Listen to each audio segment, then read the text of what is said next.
Qui ici n'a pas encore rêvé de la richesse? Qui ici n'a pas encore rêvé d'être aisé, libre financièrement? Qui ici n'aspire pas à un certain niveau de vie, un certain style de vie? Qui ici n'a pas encore rêvé d'être millionnaire? Dites-moi dans les commentaires déjà. Et si aujourd'hui on voyait le secret des millionnaires? Et si aujourd'hui on voyait la routine quotidienne des millionnaires? Ce que ces personnes font pour avoir ces résultats-là qui sont appréciables aujourd'hui. Ces résultats-là que tout le monde aimerait avoir dans sa vie. Et si on parlait de cette routine-là, restez jusqu'à la fin de cette vidéo, chers résilients, car la routine 7, 8 et 9, c'est juste des incontournables. Ça se vérifie dans la vie de toutes les personnes à succès, sans exception. On se dit à tout de suite.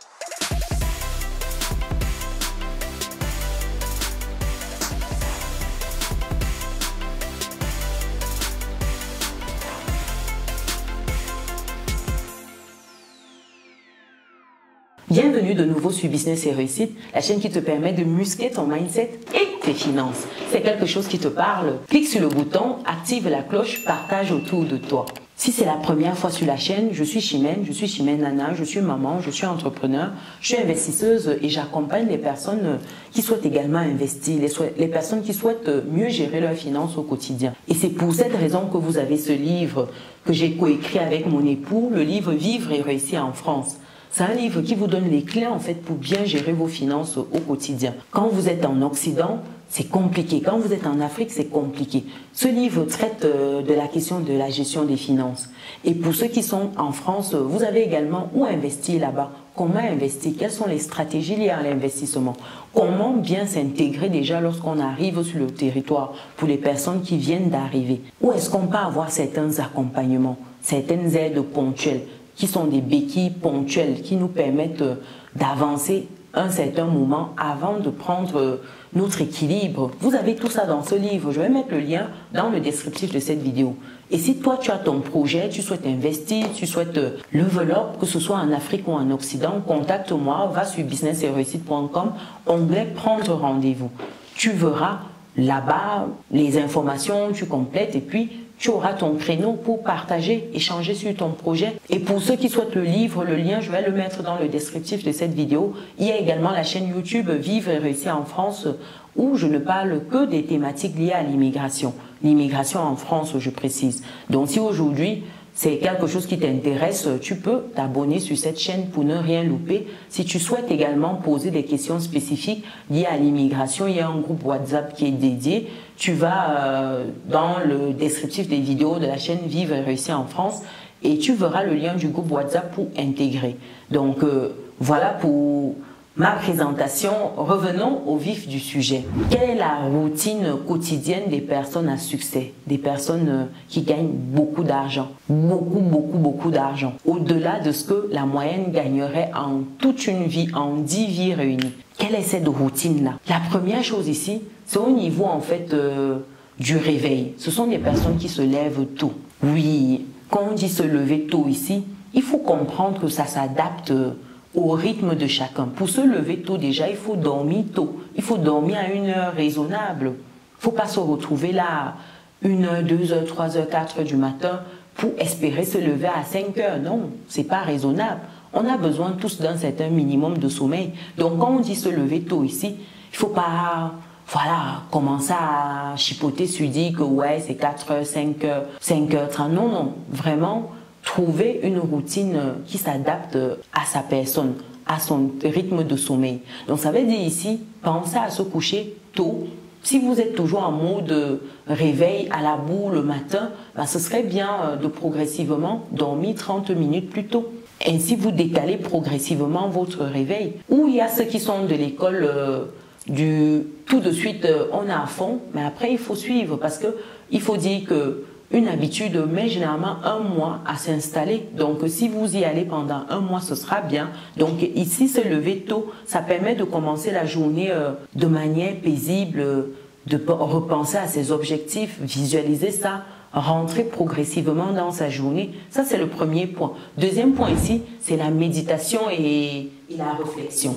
Quand vous vous levez déjà à une certaine heure, c'est encore calme. Vous avez le temps en fait de méditer, vous avez le temps en fait de penser votre journée, ce qui a déjà été fait la veille, parce qu'il faut déjà avoir les objectifs de sa journée, les grandes lignes de sa journée, et le matin, ça vous permet de refaire un tour dans votre esprit afin de rentrer pleinement dans votre journée.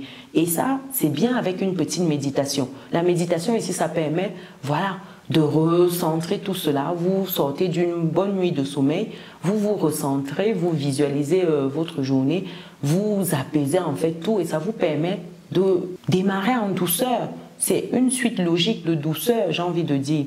Troisième chose ici, c'est de l'exercice physique. Il faut dire qu'il y a beaucoup de personnes à succès, de millionnaires qui font des exercices physiques le matin. Ça veut dire quoi? Ça ne veut pas dire ici des exercices pendant 1 heure, 2 heures. Ici, souvent, c'est 15 minutes, ça peut être 30 minutes, ça peut être 20 minutes, ça peut être juste 5 minutes, mais prendre l'habitude de faire ces exercices-là. Vous savez, il y a des manières de faire intensément le sport, peut-être pendant 10-15 minutes, qui vous permettent d'avoir de meilleurs résultats que quelqu'un qui fait 1 heure de sport. Est-ce que vous savez ça? Le problème, c'est que on ne connaît pas les types d'exercices en fait qui permettent d'avoir ces rendements-là. Et ici, ce que vous devez garder à l'esprit, c'est d'avoir ça comme habitude. Ça doit devenir comme une routine en fait. C'est la routine que vous devez chercher à mettre en place ici. C'est pas le genre où vous faites aujourd'hui, demain, 3 jours après, vous oubliez. C'est pas évident le matin. C'est vraiment pas évident. Aujourd'hui, par exemple, pour mon cas, ma routine matinale est presque inexistante. J'ai envie de dire, moi j'avoue, c'est presque inexistant parce que j'ai un grand boss qui ne dort quasiment pas la nuit, c'est compliqué. Le matin, je suis claquée, donc voilà. Il ne faut pas trop me demander le matin actuellement. Donc, et pourtant, quand je ne suis pas dans cette phase-là, j'ai une routine matinale que j'applique. Et ça fonctionne en fait. Donc ici, c'est vraiment trouver quelque chose qui est adapté à votre situation et suivant en fait la vie que vous avez, les conditions que vous avez actuellement. Il ne faut pas toujours se dire que non, non, non, je dois faire ça, ça, ça, ça. Non, il y a des moments que ce n'est pas possible. C'est compliqué, il y a des moments que c'est compliqué. Par exemple, moi aujourd'hui, c'est compliqué pour moi. Je ne suis pas en mode, voilà. Je ne suis pas en train de vouloir faire plus qu'il n'en faut. Non, non, non. Tout doucement, tranquillement. Moi, je rentre dans ma journée. Des petites choses, par exemple, comme la méditation que je fais. Donc, quand je me lève, quand je peux me lever, je fais ma petite méditation de 10-15 minutes et ça me fait du bien. La petite routine de réflexion, moi, le réveil tôt, je ne l'ai pas, par exemple. Par contre, la méditation et la réflexion, oui, je l'ai. L'exercice physique, non, pas du tout. Moi, mon exercice physique, c'est généralement en fin de journée que moi, je fais ça. Donc, c'est dans ma routine en fin de journée. Vous avez le 4e point, c'est la lecture quotidienne. Toutes ces personnes à succès que vous connaissez, ça a dit que Bill Gates, Oprah Winfrey, toutes ces stars, toutes ces personnalités qui ont un succès phénoménal, lisent en permanence, se forment, ont un plus tous les jours. Et pourquoi pas vous? Ça dit que si ces personnes lisent encore, qui êtes-vous pour dire que vous avez lu et ça suffit pour vous quand vous avez eu votre bac, votre master? Vous connaissez déjà tout, vous êtes arrivé. Non, il faut continuer à lire, à s'informer. Vous êtes au courant des opportunités, c'est très très important. Une lecture quotidienne, ça peut être 30 minutes, 1 heure, 20 minutes. Dans vos transports, par exemple, lorsque vous êtes en train d'aller au boulot, beaucoup prennent les transports en commun. Vous êtes dans votre taxi. En Afrique, par exemple, vous avez peut-être 20 minutes de taxi. Pourquoi ne pas avoir peut-être ces écouteurs pour un livre audio? Par exemple, il y a plein de moyens de lire. Trouvez-en un qui convient à votre situation et appliquez ça. Faites-en une habitude. C'est très important. 5e point ici, c'est tout ce qui est planification de la journée.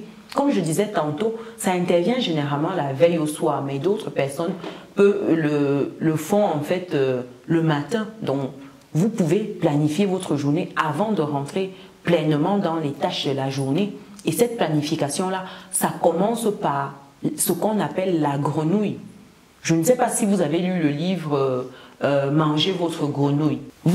La grenouille ici, c'est la tâche que vous n'avez pas envie de faire. Et pourtant, c'est la tâche la plus importante et souvent la plus urgente de votre to-do list.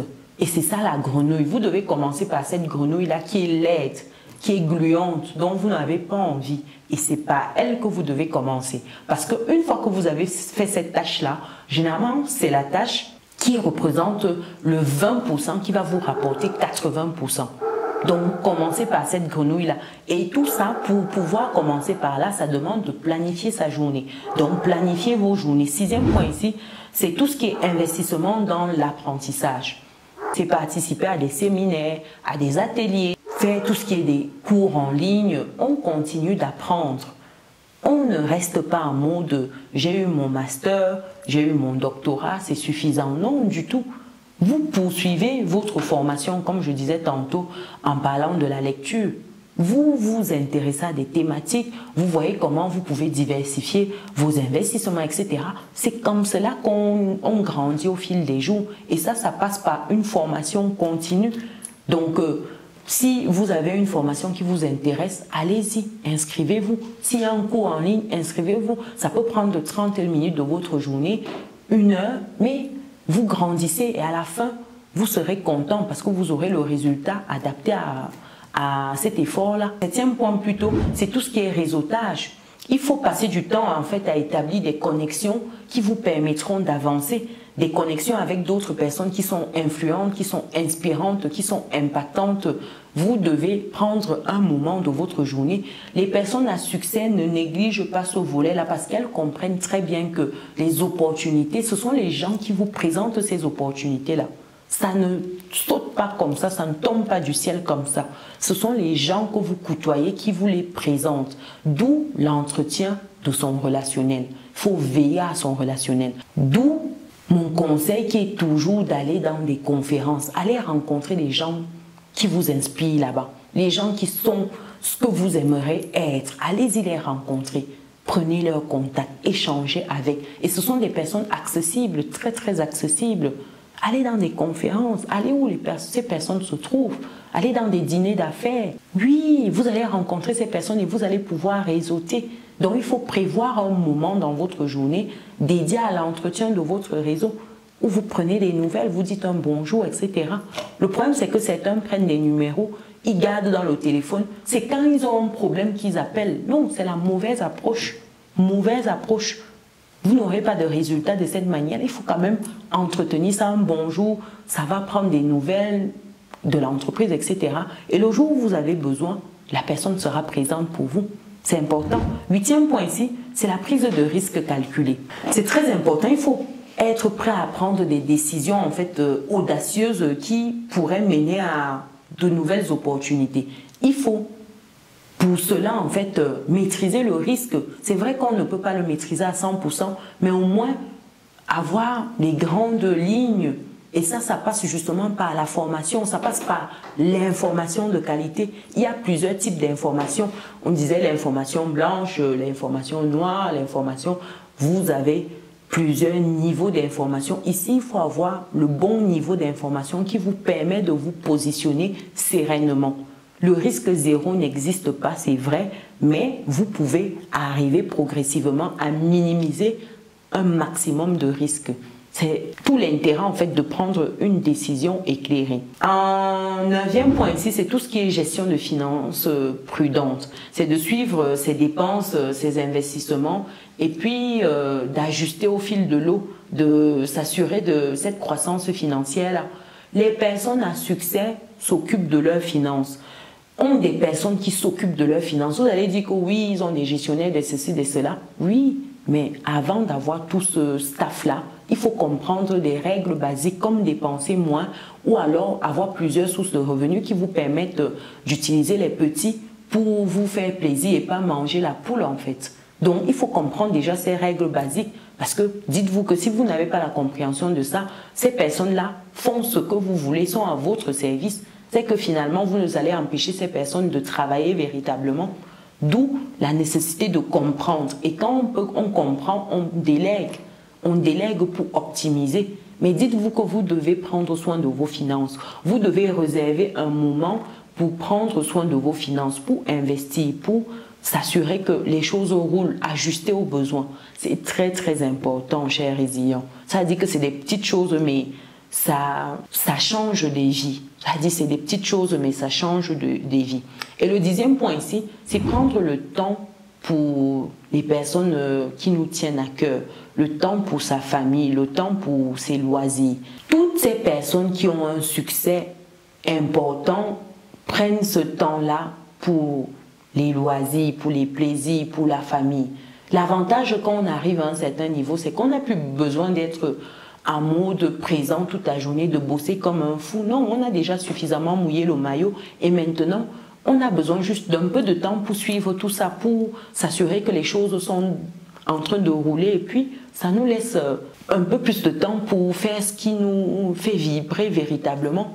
Vous allez voir, certains sont en train de jouer au golf par exemple, d'autres sont avec des proches, sont avec ci et ça vous permet justement de jouir des plaisirs, des petits plaisirs de la vie, comme être en compagnie par exemple des personnes qu'on aime quand on le veut, sans plus la contrainte, si tu n'es pas au boulot, tu n'as pas de revenus, etc. Ça, ce sont des petites choses, mais ça, c'est l'avantage qu'on a, cette autonomie financière-là. Donc, voilà un peu une routine quotidienne des personnes à succès. Dites-moi si vous avez d'autres éléments à rajouter dans cette routine-ci, des éléments qui vous semblent pertinents. Mettez dans les commentaires. Pour les personnes qui sont arrivées jusqu'ici, mettez millionnaire en commentaire. C'est très important, mettez millionnaire. Pensez également à mettre un pouce, à partager dans vos différents groupes. Quand on a des bonnes choses comme ça, on ne garde pas pour soi. Et pour toutes ces personnes qui souhaitent redevenir maîtres de leurs finances, vous avez ce livre « Vivre et réussir en France » qui est disponible. Sur ce, on se donne rendez-vous dans une prochaine vidéo. Ciao!